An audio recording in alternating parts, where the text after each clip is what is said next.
Sugar 300 ആയാലും 400 ആയാലും അതുപോലെ തന്നെ ഇൻസുലിൻ 15 to 20 യൂണിറ്റ് എടുക്കുന്നവർ, 2 നേരം മരുന്ന് കഴിക്കുന്നവർക്ക് ഒക്കെ ഡയബറ്റീസ് റിവേഴ്സ് ചെയ്ത് കൊണ്ടുവരാൻ കഴിയുന്ന കാര്യങ്ങളാണ് ഇന്നത്തെ വീഡിയോയിലൂടെ നമ്മൾ ഡിസ്കസ് ചെയ്യുന്നത്. ഞാൻ ഡോക്ടർ ആമിന, QNB ഹെൽത്ത് കെയറിലെ മെഡിക്കൽ ഓഫീസറാണ്.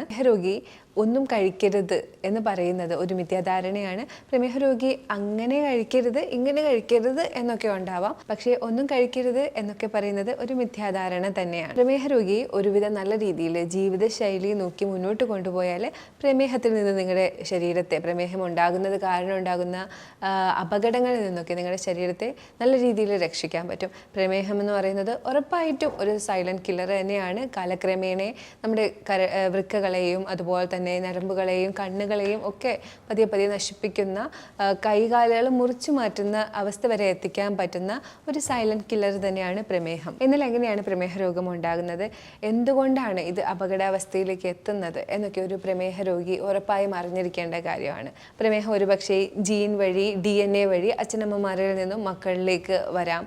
അല്ലെങ്കിൽ നമ്മൾ ക്രമാതീതമായിട്ട് കാർബോഹൈഡ്രേറ്റ് ഒരുപാട് ഉപയോഗിക്കുന്ന നമ്മുടെ ഭക്ഷണക്രമങ്ങളും ജീവിതത്തിൽ വ്യായാമങ്ങൾ കുറവുള്ളതും അൺഹെൽത്തി ആയിട്ടുള്ള ലൈഫ് സ്റ്റൈലും ഒക്കെ കാരണം നമുക്ക് ഡയബറ്റീസ് അഥവാ പ്രമേഹം വരാം.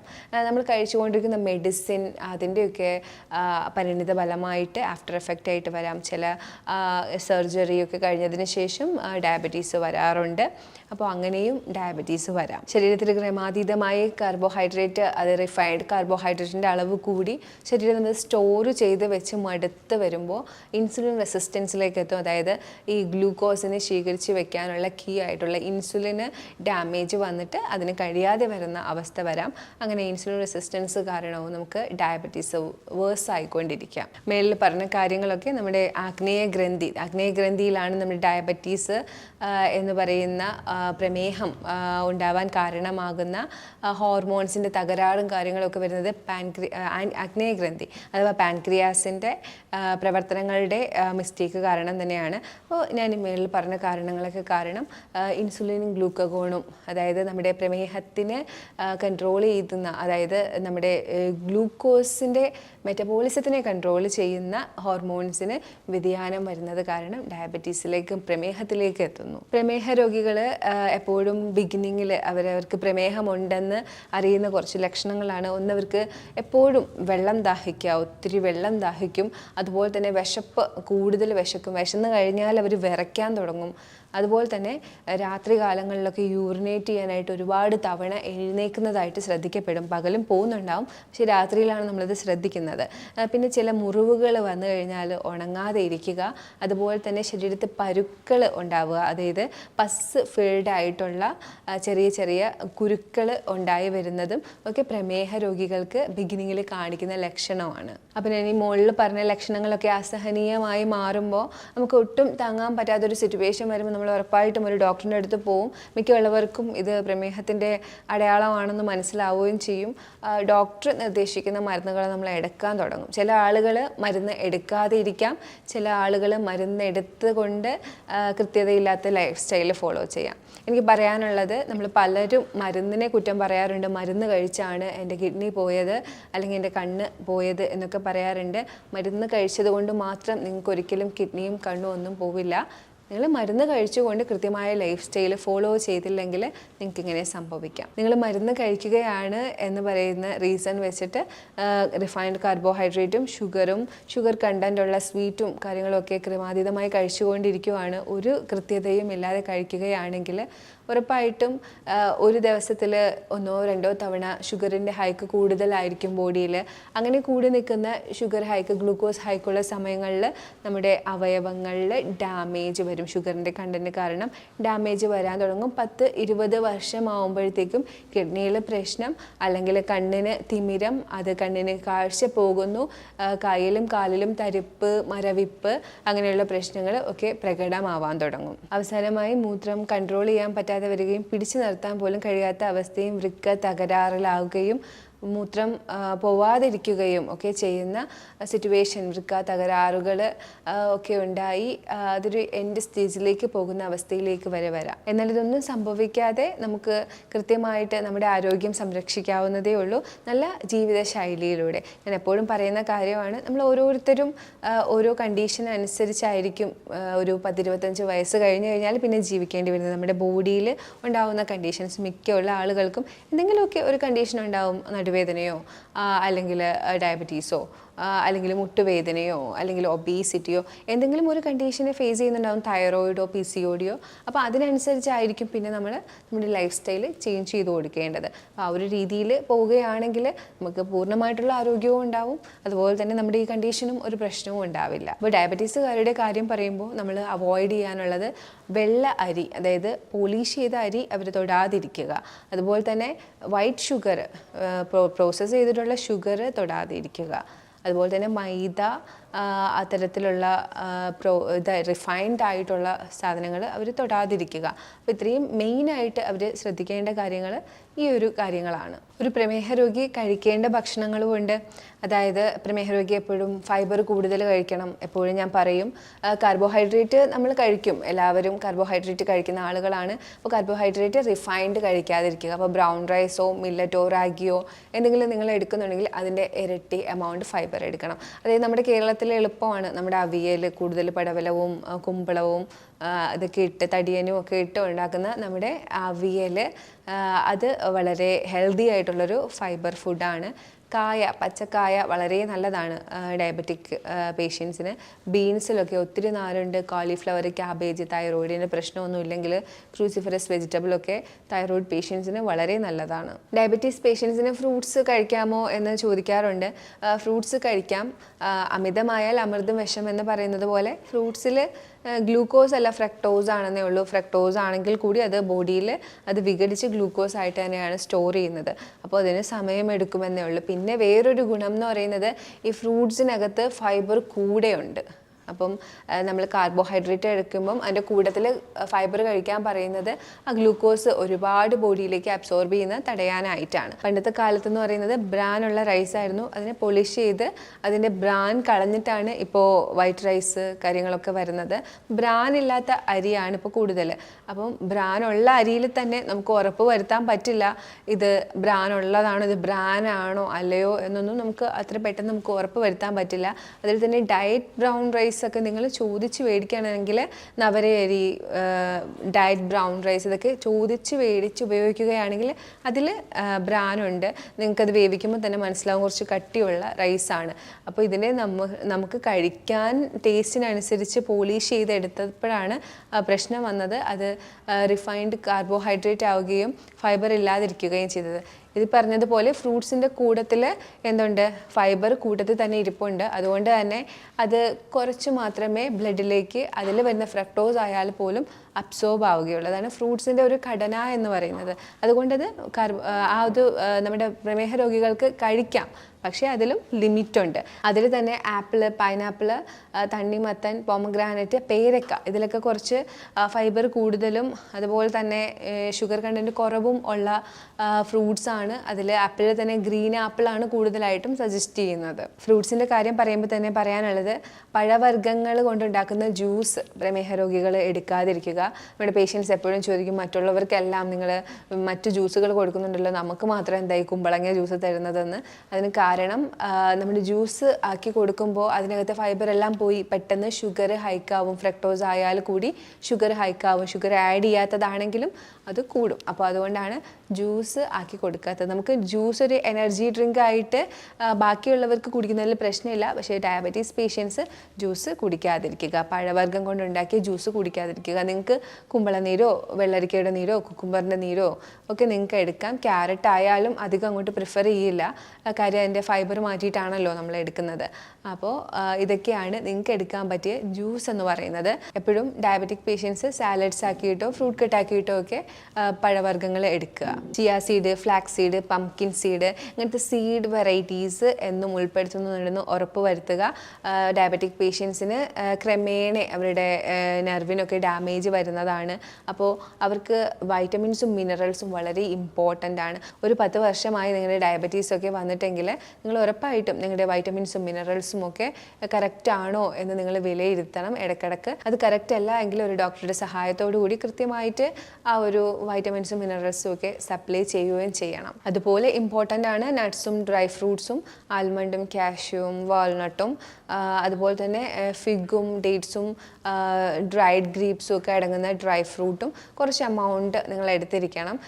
കാര്യം ഞാൻ നേരത്തെ പറഞ്ഞ പോലെ ഡയബറ്റിക് പേഷ്യൻസിൽ അബ്സോർപ്ഷൻ കുറയുകയും അവർക്ക് ന്യൂട്രീഷൻ ഡെഫിഷ്യൻസി വരികയും ഒക്കെ ചെയ്യും. അതുപോലെ തന്നെ മസിൽ വേസ്റ്റേജ് ഉണ്ടായിട്ട് നമുക്ക് തിന്നായി പോകുന്ന അവസ്ഥ ഒക്കെ ഉണ്ടാവുന്ന ഒരു കണ്ടീഷനാണ് ഡയബറ്റീസ് എന്ന് പറയുന്നത്. അപ്പോൾ ന്യൂട്രിയൻസിൻ്റെ കാര്യത്തിൽ നിങ്ങൾ എപ്പോഴും ശ്രദ്ധിക്കുക. അത് ഒരു 6 മാസം 1 വർഷത്തിൽ ഇടവിട്ട് നിങ്ങൾ ചെക്കിംഗ് ഒക്കെ ചെയ്ത് വേണ്ടിയുള്ള മിനറൽസും വൈറ്റമിൻസും ഒക്കെ കൃത്യമായിട്ട് ഒരു ഡോക്ടറുടെ സഹായത്തോടു കൂടി സപ്ലൈ ചെയ്ത് കൊടുക്കുക.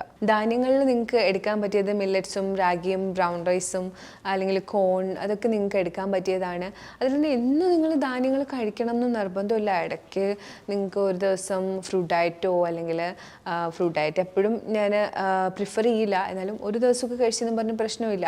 അതുപോലെ തന്നെ റോസ് സാലഡ്, ബോയിൽഡ് വെജിറ്റബിളിൻ്റെ ഡയറ്റൊക്കെ ഇടയ്ക്ക് മാറി മാറി നിങ്ങൾക്ക് എടുത്തു കൊടുക്കാം. എപ്പോഴും ഞാൻ മില്ലറ്റിൻ്റെ കാര്യം പറയുമ്പോൾ പറയാറുണ്ട്, മില്ലറ്റ് സ്ഥിരം കഴിച്ചുകൊണ്ടിരിക്കരുത്, മില്ലറ്റ് ഇടയ്ക്ക് ഒക്കെ കഴിക്കുക എന്നുള്ളതാണ്. ഒരു ആൾട്ടർനേറ്റീവായിട്ട് കഴിക്കുക. മില്ലറ്റ് കൂടുതലായിട്ടും നമ്മുടെ ന്യൂട്രീഷൻ ഡെഫിഷ്യൻസി ഒക്കെ ഉണ്ടാവും. മില്ലറ്റ് മാത്രം കഴിക്കുവാണെങ്കിൽ അതിൽ ഇൻസോലബിൾ ഫൈബർ കൂടുതലാണ്. അതുകൊണ്ട് തന്നെ ചിലപ്പോൾ ഡെഫിഷ്യൻസീസ് ഉണ്ടാവും. ഹീറ്റ് കൂടുന്ന പ്രശ്നങ്ങളൊക്കെ മില്ലറ്റ് മാത്രം കഴിക്കുന്നവർക്കുണ്ടാവും. അപ്പോൾ അത് ശ്രദ്ധിക്കുക. രാവിലെ എഴുന്നേറ്റ ഉടനെ ചായ കുടിക്കുന്നത് നമ്മുടെയൊക്കെ ഒരു ശീലമാണ്. ചായ കുടിച്ചാലേ ടോയ്ലറ്റിൽ പോകുള്ളൂ, എന്തെങ്കിലും ചെയ്യാൻ പറ്റുള്ളൂ, മോട്ടീവ് കിട്ടുള്ളൂ എന്നുള്ളതൊക്കെ ഒരു ശീലമാണ്. എപ്പോഴും രാവിലെ വെറും വയറ്റിൽ കുടിക്കാൻ പറ്റിയത് പച്ചക്കറിയിൽ നിന്ന് എടുക്കുന്ന ഒരു ജ്യൂസ് ആയിരിക്കും, ആൽക്കലിക് ജ്യൂസ്. അതിപ്പോൾ കുമ്പളത്തുനിന്നോ അല്ലെങ്കിൽ കുക്കുംബറിന്നോ നിങ്ങൾക്ക് ജ്യൂസ് എടുക്കാം. പ്രമേഹത്തിന് പ്രത്യേകമായിട്ടുള്ള ഹെർബൽ ടീകളാണ് ഉലുവ തിളപ്പിച്ച് എടുക്കുന്ന വെള്ളം, അതൊരു ഹെർബൽ ടീ ആണ്. അതുപോലെ തന്നെ നിങ്ങൾക്ക് ശംഖുപുഷ്പം തിളപ്പിച്ച് എടുക്കുന്ന വെള്ളം, അതൊരു ഹെർബൽ ടീ ആയിട്ട് ഉപയോഗിക്കാം. പേര ഇല തിളപ്പിച്ച വെള്ളം ഒരു ഹെർബൽ ടീ ആയിട്ട് ഉപയോഗിക്കാം. അതുപോലെ നിങ്ങൾക്ക് ഉപയോഗിക്കാൻ പറ്റിയതാണ് കെമൊമൈൽ എന്ന് പറയുന്ന അതൊക്കെ നമുക്ക് കടയിൽ നിന്ന് മേടിക്കാൻ കിട്ടുന്നത്. ആ ടീ കുടിക്കാം. ഒരു ദിവസം ഗ്രീൻ ടീ എടുക്കാം. അങ്ങനെ നിങ്ങൾക്ക് ഡയബറ്റീസുകാർക്ക് ഉപയോഗം കിട്ടുന്ന ടീകളാണ് നിങ്ങൾക്ക് എടുക്കുന്നത് കൊണ്ട് നിങ്ങളുടെ ഹാബിറ്റ് നടന്നു പോകും. അതുപോലെ തന്നെ നിങ്ങൾക്ക് ഉപയോഗവും കിട്ടുന്ന ടീകളാണ് ഞാൻ ഈ പറഞ്ഞ ടീകൾ, അത് തിളപ്പിച്ച് എടുക്കുന്ന വെള്ളം. ഇതിന് കൂട്ടത്തിൽ ഹിബിസ്കസ് ടീ, നമ്മുടെ ചെമ്പരത്തിയുടെ ഇതള് തിളപ്പിച്ചെടുക്കുന്ന വെള്ളം നല്ലതാണ്. അതുപോലെ തന്നെ കുറച്ച് ടെർമറിക്, നമ്മുടെ പച്ചമഞ്ഞൾ ആഡ് ചെയ്തിട്ട്, പൊടിച്ച മഞ്ഞളായാലും കുഴപ്പമില്ല, അത് ആഡ് ചെയ്തിട്ട് തിളപ്പിച്ചെടുക്കുന്ന വെള്ളം വളരെ നല്ലതാണ്. നമുക്ക് ഇഷ്ടപ്പെടുന്ന രീതിയിലുള്ള ഒരു ടീയാണ് പെപ്പർമിൻറ്റ് ടീ. അതായത് പെപ്പറും നമ്മുടെ പുതിന ഇലയും ചേർത്തിട്ട് ഉണ്ടാക്കുന്ന ടീ കുറച്ച് സ്ട്രോങ് ആയിരിക്കും. ഇപ്പം നമുക്ക് ചായ വിട്ട് കളയാൻ പറ്റാത്തവർക്കൊക്കെ ആദ്യമൊക്കെ ട്രൈ ചെയ്യാൻ പറ്റിയതാണ് പെപ്പർമിൻറ്റ് ടീ എന്ന് പറയുന്നത്. അതുപോലെ ഷുഗറുകാർക്ക്, അതായത് പ്രമേഹ രോഗികൾക്ക് എടുക്കാൻ പറ്റുന്ന ചില സ്വീറ്റ്നേഴ്സും മധുരത്തിന് വേണ്ടി ഉപയോഗിക്കാൻ പറ്റുന്ന സ്വീറ്റ്നേഴ്സും ഒക്കെ ഉണ്ട്. അതിനെക്കുറിച്ചുള്ള ഡീറ്റെയിൽസ് ആയിട്ടുള്ള വീഡിയോ ഞാൻ ചെയ്യുന്നുണ്ട്. മേപ്പിൾ സിറപ്പും തേനും അതുപോലെ തന്നെ സ്റ്റീവിയ, അതൊക്കെ ഉപയോഗിക്കുന്നത് എങ്ങനെയാണെന്നുള്ള വീഡിയോ ഞാൻ ഉടനെ തന്നെ ചെയ്യുന്നുണ്ട്. മേപ്പിൾ സിറപ്പും ഹണിയും ഒക്കെ ഒരു കണക്കൊക്കെ വെച്ച് കൃത്യതയോടുകൂടി ബാക്കിയുള്ള എല്ലാ കൺട്രോളും ചെയ്തുകൊണ്ട് എടുക്കുകയാണെങ്കിൽ വലിയ കുഴപ്പമില്ലാതെ, നമുക്ക് മധുരമില്ലാതെ പറ്റില്ല എന്ന് പറയുന്നവർക്ക് മുന്നോട്ട് പോകാവുന്നതേ ഉള്ളൂ. ഡയബറ്റീസുകാർക്ക് രാവിലെ കഴിക്കാൻ പറ്റിയ കുറച്ച് ബ്രേക്ക്ഫാസ്റ്റിനെ കുറിച്ച് ഒരു ചെറിയ ബ്രീഫ് ഡിസ്കഷൻ തന്നെ ഞാൻ തരാം. അതായത് നമ്മളെപ്പോഴും അപ്പം, പുട്ട് ഇങ്ങനെയുള്ളതൊക്കെയാണല്ലേ കഴിക്കുന്നത്. അപ്പോൾ എപ്പോഴും അപ്പമൊക്കെ കഴിക്കുമ്പോൾ ഒരു അപ്പം എടുത്തതിന് ശേഷം ഒരു മുട്ടയും കുറച്ചധികം വെജിറ്റബിൾ സാലഡും എടുക്കുക. അതുപോലെ തന്നെ രാവിലെ ഒരു പുഴുങ്ങിയ ഏത്തപ്പഴവും ഒരു മുട്ടയും എടുക്കുകയാണെങ്കിൽ നിങ്ങൾക്ക് നല്ല രീതിയിൽ ഫൈബറും പ്രോട്ടീനും കിട്ടുന്ന ഒരു ഡയറ്റാവും. അതുപോലെ നിങ്ങൾക്ക് ചെയ്യാൻ പറ്റിയ വേറൊരു കാര്യമാണ് കുറച്ച് അരിമാവിനകത്തോ ഗോതമ്പ് മാവിനകത്തോ കൂടുതൽ വെജിറ്റബിൾസ് അരിഞ്ഞിട്ട് ഒരു മുട്ടയും കൂടി ചേർത്ത് ഒരു ദോശ പോലെ ആക്കിയെടുക്കുന്നത്. കുറച്ച് പുട്ടും കൂടുതൽ കടലക്കറിയും എടുത്തു കഴിഞ്ഞാലും നിങ്ങൾക്കൊരു ബാലൻസ് കിട്ടുന്നുണ്ട്. അതിൻ്റെ കൂട്ടത്തിൽ കുറച്ച് സാലഡും കൂടി ആഡ് ചെയ്ത് കഴിഞ്ഞാൽ ഫൈബറും ആയി. ഒരു ചപ്പാത്തിയിൽ കുറച്ചധികം വെജിറ്റബിൾസും ചിക്കൻ അല്ലെങ്കിൽ എഗ്ഗ് ഒന്ന് സോട്ട് ചെയ്ത് ഇട്ടതും കൂടി ചേർത്ത് ഒരു റോള് ആക്കി കഴിക്കുകയാണെങ്കിൽ രാവിലത്തെ ബ്രേക്ക്ഫാസ്റ്റിന് അത്യാവശ്യം ഫില്ലിംഗ് ആയിട്ടുള്ള ഹെൽത്തി ആയിട്ടുള്ള ഡയബറ്റിക് ഫ്രണ്ട്ലി ആയിട്ടുള്ള ഒരു ബ്രേക്ക്ഫാസ്റ്റ് അങ്ങനെയും നിങ്ങൾക്ക് ചെയ്യാം. ഞാൻ എപ്പോഴും ഡിസ്കസ് ചെയ്യുമ്പോൾ പറയാറുള്ളതാണ് ഇടനേരം എന്ന് പറയുന്നത്. അതായത് നമ്മൾ 3 നേരമാണല്ലേ ഭക്ഷണം കഴിക്കുന്നത്, രാവിലെ, ഉച്ചയ്ക്ക്, വൈകിട്ട്, ഡിന്നർ. അപ്പോൾ ഇതിന് ഇടനേരത്ത്, അതായത് രാവിലേക്കും ഉച്ചയ്ക്കും ഇടയിലൊരു 11 മണി, അതുപോലെ തന്നെ ഉച്ചയ്ക്കും വൈകിട്ടിനും ഇടയിലൊരു 2-3 അതിനിടയിലുള്ള സമയം, ആ സമയങ്ങളിൽ നിങ്ങൾ എന്തെങ്കിലും ഹെൽത്ത് ബെനിഫിറ്റ് ഉള്ള ഒരു സപ്ലിമെൻറ്റ് കൊടുക്കണം, എന്തെങ്കിലും ഒന്ന് സപ്ലൈ ചെയ്ത് കൊടുക്കണം. അതിനായിട്ട് നിങ്ങൾക്ക് വേണമെങ്കിൽ ബാർലി വാട്ടർ എടുക്കാം, അല്ലെങ്കിൽ ഒരു മോരും വെള്ളം കുടിക്കാം, അല്ലെങ്കിൽ നട്ട്സ് കുതിർത്തത്, അല്ലെങ്കിൽ ഫ്രൂട്ട് കട്ട്, അങ്ങനെ എന്ത് വേണമെങ്കിലും. പിന്നെ ഞാൻ എപ്പോഴും പറയുന്നതാണ്, നിങ്ങൾ മറ്റുള്ള സമയങ്ങളിൽ നട്ട്സും സീഡ്സും ഒന്നും കഴിക്കുന്നില്ലെങ്കിൽ ഈ നട്ട്സും സീഡ്സും ഡ്രൈ ഫ്രൂട്ടും എല്ലാം കൂടി ഒന്ന് ബ്ലെൻഡ് ചെയ്ത് ബോൾസ് ആക്കി വെച്ചിട്ട് അത് ഈ ഒരു ഇടനേരത്ത് കഴിക്കുക. കാര്യം നമ്മൾ ഓഫീസിലൊക്കെ പോകുമ്പോൾ ഇതെല്ലാം കൊണ്ടുപോകാൻ പറ്റില്ല. പക്ഷേ ഇതൊന്ന് ബ്ലെൻഡ് ചെയ്ത് വെച്ചിരിക്കുകയാണെങ്കിൽ, ഇതൊന്നും ഒരു ചെറിയ ബോൾ കൊണ്ടുപോവുകയാണെങ്കിൽ നിങ്ങൾക്കുള്ള ന്യൂട്രിയൻസും സപ്ലൈ ആയി, അതുപോലെ തന്നെ നിങ്ങൾക്ക് പെട്ടെന്ന് വിശക്കുകയില്ല. ഇനി നമുക്ക് ലഞ്ചിൻ്റെ കാര്യം പറയാം. ലഞ്ച് ഒരുപാട് തവണ എക്സ്പ്ലെയിൻ ചെയ്തിട്ടുള്ളതാണ്, നിങ്ങൾക്കും ഇപ്പോൾ അറിവുണ്ടായിരിക്കും. ലഞ്ച് എപ്പോഴും പോർഷൻ കൺട്രോൾ ചെയ്തെടുക്കുക. കുറച്ച് ഒരു പ്ലേറ്റ് എടുക്കുകയാണെങ്കിൽ അതിൽ ഒരു കുറച്ച് ഭാഗം ചോറ് എടുക്കുക, കൂടുതൽ ഭാഗം വെജിറ്റബിൾസ്, അവിയൽ പോലെ എന്തെങ്കിലും വെജിറ്റബിൾസ് ഒന്ന് സോട്ട് ചെയ്തതോ ഒക്കെ എടുക്കുക. അതിൽ ചോറിനേക്കാളും കുറച്ച് കുറവ് നിങ്ങൾ പ്രോട്ടീൻ എടുക്കുക. ചിക്കനും മീനും അല്ലെങ്കിൽ മുട്ടയോ അതിലേതെങ്കിലും ഒന്ന്, എല്ലാം കൂടി ഒരുമിച്ചല്ല, അതിലേതെങ്കിലും ഒന്ന് എടുക്കുക. പിന്നെ കുറച്ച് ഫൈബർ ഓൾറെഡി എടുത്തു, കുറച്ച് ഫാറ്റിന് വേണ്ടി നിങ്ങൾക്ക് കേർഡോ അങ്ങനെ എന്തെങ്കിലും എടുക്കാം. ഡയബറ്റീസുകാർ വൈകിട്ട് ജോലിയൊക്കെ കഴിഞ്ഞ് വന്നിട്ട്, അല്ലെങ്കിൽ വീട്ടിലിരിക്കുന്നവരാണെങ്കിൽ വീട്ടിലിരിക്കുന്ന സമയത്ത് വൈകുന്നേരം നമ്മൾ ചായ കുടിക്കുന്ന സമയത്ത് എന്താണ് കഴിക്കേണ്ടത്? ഒരു ഹെർബൽ ടീ നിങ്ങൾക്ക് ഓപ്റ്റ് ചെയ്യാം. രാവിലെ പറഞ്ഞതിലുള്ള ഏതെങ്കിലും ഒരു ഹെർബൽ ടീ. അതിന് കൂട്ടത്തിൽ നിങ്ങൾക്ക് നട്ട്സോ സീഡ്സോ എടുക്കാം. നിങ്ങൾ ബ്ലെൻഡ് ചെയ്ത് ബോൾസ് ആക്കി യൂസ് ചെയ്യുന്നുണ്ടെങ്കിൽ വീണ്ടും എടുക്കേണ്ട കാര്യമില്ല. അതിനകത്ത് കുറവ് ക്വാണ്ടിറ്റി ആണെങ്കിൽ ഉറപ്പായിട്ടും നിങ്ങൾക്ക് കുറച്ച് സീഡ്സ് എടുത്ത് കഴിക്കാവുന്നതാണ്. അതുപോലെ തന്നെ പയറ് പുഴുങ്ങിയത്, കടല പുഴുങ്ങിയത്, മുട്ട പുഴുങ്ങിയത്, അങ്ങനെ പ്രോട്ടീൻ ബേസ്ഡ് ആയിട്ടുള്ള എന്തെങ്കിലുമൊക്കെ ഒരു ഹെൽത്തി സ്നാക്കിങ് നിങ്ങൾക്ക് ചെയ്യാം. അല്ലെങ്കിൽ നിങ്ങൾക്ക് ഈ പുഴുക്കുകളൊക്കെ ഉണ്ടല്ലോ, അതിൽ തന്നെ മധുരക്കിഴങ്ങൊക്കെ ഡയബറ്റീസുകാർക്ക് വളരെ നല്ലതാണ്. അവർക്ക് നല്ല ഫൈബർ ഉള്ളതാണ് മധുരക്കിഴങ്ങ്. അപ്പോൾ മധുരക്കിഴങ്ങ്, ചേന ഒക്കെ വളരെ നല്ല ട്യൂബർ ഗണത്തിൽപ്പെട്ടതിൽ ഡയബറ്റീസുകാർക്ക് എടുക്കാൻ പറ്റിയതാണ്. അപ്പോൾ അങ്ങനെയുള്ളതും നിങ്ങൾക്ക് കഴിക്കാവുന്നതാണ്. 8 മണിക്ക് മുമ്പ് നല്ല രീതിയിൽ പ്രോട്ടീൻ റിച്ച് ആയിട്ടുള്ള ഒരു ഫുഡായിരിക്കണം കഴിക്കേണ്ടിയുള്ളത്. ഞാൻ നേരത്തെ പറഞ്ഞു മസിൽ വേസ്റ്റേജ് ഉണ്ടാവുന്നതാണ്. അപ്പോൾ നമ്മൾ നല്ല രീതിയിൽ പ്രോട്ടീനാണ് ഡയബറ്റീസുകാർക്ക് സപ്ലൈ ചെയ്ത് കൊടുക്കേണ്ടത്. അപ്പം പയറുകറിയും ചപ്പാത്തിയും, അല്ലെങ്കിൽ മുട്ടക്കറിയും ചപ്പാത്തിയും, കുറച്ച് ചിക്കനും ചപ്പാത്തിയും, മീൻ, അങ്ങനെയൊക്കെ ഉള്ള രീതിയിലുള്ള ഫുഡായിരിക്കണം എടുക്കേണ്ടിയുള്ളത്. ഒരുപാട് ക്വാണ്ടിറ്റി കഴിക്കണം എന്നുള്ളതല്ല, ക്വാളിറ്റിയിൽ വേണം നിങ്ങൾ ഫുഡ് കഴിക്കാനായിട്ട്. ഡയബറ്റീസുകാർക്കും എക്സസൈസ് വളരെ ഇമ്പോർട്ടൻ്റ് ആണ്. അതിൽ മെയിനായിട്ട് ചെയ്യേണ്ടതാണ് വാക്കിങ്. അതുപോലെ തന്നെ സ്റ്റെപ്പിൽ കയറി ഇറങ്ങുന്നത് വളരെ നല്ലതാണ് പാൻക്രിയാസിൻ്റെ മൂവ്മെൻറ്റ്സിന്. അതുപോലെ തന്നെ ഹൈ ഇൻറ്റൻസിറ്റി ഇൻ്റർവെൽ എക്സസൈസ് എന്ന് പറയുന്ന ഒരു 20 മിനിറ്റൊക്കെ വരുന്ന നമ്മുടെ കൂടുതലായിട്ടും കാർഡിയോ വർക്കൗട്ട്സ് ആയിട്ടുള്ള പുഷപ്പും സ്ക്വാട്ട്സും ഒക്കെ ഇൻവോൾവ് ആയിട്ട് വരുന്ന കുറച്ച് എക്സസൈസുകളുണ്ട്. അത് 1 മിനിറ്റ് 2 മിനിറ്റ് നേരങ്ങളിൽ ചെയ്യുന്നതാണ്. അങ്ങനെ ഒരു 20 മിനിറ്റ്സ് ചെയ്യുന്ന ആ വർക്കൗട്ട്സ് ചെയ്യുന്നതും ഡയബറ്റീസുകാർക്ക് വളരെ നല്ലതാണ്. അവർക്ക് മസിൽസ് ബിൽഡ് ചെയ്യാനും മസിൽ വേസ്റ്റേജ് വരാതിരിക്കാനും ഒക്കെ ആയിട്ടാണ് ഈ ഒരു എക്സസൈസ് നമ്മൾ ചെയ്യിപ്പിക്കുന്നത്. ഉറക്കം എല്ലാവർക്കും വളരെ ഇമ്പോർട്ടൻ്റ് ആണ്. അതുപോലെ തന്നെ ഡയബറ്റീസുകാർക്കും നല്ലൊരു ഉറക്കം അവരുടെ ക്ലെൻസിങ്ങിനും അവരുടെ ക്ഷീണമൊക്കെ മാറാനും ഒക്കെ ഹെൽപ്പ് ചെയ്യാനായിട്ട് നല്ലൊരു ഉറക്കം ആവശ്യമാണ്. ഉറക്കമില്ലാത്തവർ ഉറക്കം വരാനുള്ള കാര്യങ്ങൾ ചെയ്യുക. ഡോക്ടറിനോട് പ്രത്യേകം പറയുക, എനിക്ക് ഉറക്കം വരുന്നില്ല എന്നൊക്കെയുള്ള കാര്യങ്ങൾ നമുക്ക് ഡയബറ്റീസുകാർക്ക് വീട്ടിൽ ചെയ്യാൻ പറ്റിയ 2-3 നാച്ചുറോപ്പതി ട്രീറ്റ്മെൻറ്റ്സ് ഉണ്ട്. അതിലൊന്നാണ് ഹിപ്പ് ബാത്ത് എന്ന് പറയുന്നത്. അതായത് ഒരു ടബിനകത്ത് പൊക്കിൾ വരെ മുങ്ങുന്ന രീതിയിൽ വെള്ളം നിറച്ച് അതിലേക്ക് ഇരിക്കുക. 20 മിനിറ്റ് നമ്മുടെ ബ്ലഡ് സർക്കുലേഷനൊക്കെ ഒന്ന് കൂടി നമ്മുടെ പാങ്ക്രിയാസും അത് അനുബന്ധിച്ചിട്ടുള്ള ഓർഗൻസും ഒക്കെ ഒന്ന് വർക്ക് ചെയ്യാനായിട്ടാണ്. അതുപോലെ തന്നെ രാത്രിയിൽ കിടക്കുന്നതിന് മുമ്പോ മറ്റോ നിങ്ങൾക്ക് ഒരു ടവൽ 4 ഫോൾഡായി മടക്കി അതൊന്ന് വെറ്റ് ചെയ്ത് അബ്ഡോമിനൽ അപ്ലൈ ചെയ്ത് കൊടുക്കാം. ഇതും ഇതുപോലെ തന്നെ നമുക്കൊന്ന് അബ്ഡോമിനൽ ഓർഗൻസ് ഒക്കെ വർക്ക് ചെയ്തൊന്ന് റെഗുലർ ആവാനായിട്ടാണ്. ഇനി നിങ്ങൾക്ക് ചെയ്യാൻ പറ്റിയത് ഉറക്കമൊക്കെ ഒന്ന് മെയിൻറ്റെയിൻ ചെയ്യാനും ശരീരത്തിലെ എല്ലാ ബ്ലഡ് സപ്ലൈയും കാര്യങ്ങളും ഒന്ന് സ്റ്റിമുലേറ്റ് ആവാനും ഹോട്ട് ഫുഡ് ഇമേർഷൻ ഒരു ബക്കറ്റിൽ ചൂടുവെള്ളം എടുത്ത് കണങ്കാല് വരെ മുക്കി ഒരു 20 മിനിറ്റ് ഇരിക്കുക. ഇതിൽ ഏതെങ്കിലുമൊക്കെ നിങ്ങൾ ആൾട്ടർനേറ്റ് ആയിട്ട് ഒന്ന് പ്രാക്ടീസ് ചെയ്യുക എവറിഡേ. അതിൻ്റെ കൂട്ടത്തിൽ നിങ്ങൾ ഈ ഡയറ്റും കാര്യങ്ങളും എല്ലാം ചെയ്തു പോവുകയാണെങ്കിൽ ഉറപ്പായിട്ടും ഒരു ഡയബറ്റീസ് പേഷ്യൻറ്റിന് നമ്മുടെ ഡയബറ്റീസ് റിവേഴ്സ് ചെയ്ത് 300-നും 400-നും ഒക്കെ റിവേഴ്സ് ചെയ്യാനും അതുപോലെ തന്നെ ഇൻസുലിൻ നിർത്താനും പറ്റും. നിങ്ങൾക്കിത് ഒറ്റയ്ക്ക് ചെയ്യാൻ പറ്റുന്നില്ലെങ്കിൽ ഉറപ്പായിട്ടും നമ്മൾ ഓൺലൈൻ ഗൈഡൻസും കാര്യങ്ങളും ഒക്കെ കൊടുക്കുന്നുണ്ട്. നിങ്ങൾക്ക് കോൺടാക്റ്റ് ചെയ്യാവുന്നതാണ്. ഞാനീ പറഞ്ഞ കാര്യങ്ങളെല്ലാം നിങ്ങൾക്ക് ഉപയോഗപ്പെട്ടെന്ന് തന്നെ വിചാരിക്കുന്നു. നിങ്ങൾക്ക് ഇനി വേറെ എന്തെങ്കിലുമൊക്കെ ഡൗട്ട് ഉണ്ടെങ്കിൽ നമ്മളെ കാണുന്ന നമ്പറിലേക്ക് നിങ്ങൾക്ക് കോൺടാക്റ്റ് ചെയ്യാവുന്നതാണ്. അതുപോലെ കൺസൾട്ടേഷന് വേണ്ടിയും ഓൺലൈൻ കൺസൾട്ടേഷന് വേണ്ടിയും നിങ്ങൾക്ക് കോൺടാക്റ്റ് ചെയ്യാവുന്നതാണ്. ഇനിയൊരു വീഡിയോയിലേക്ക് കാണുന്നവരേക്കും ബൈ.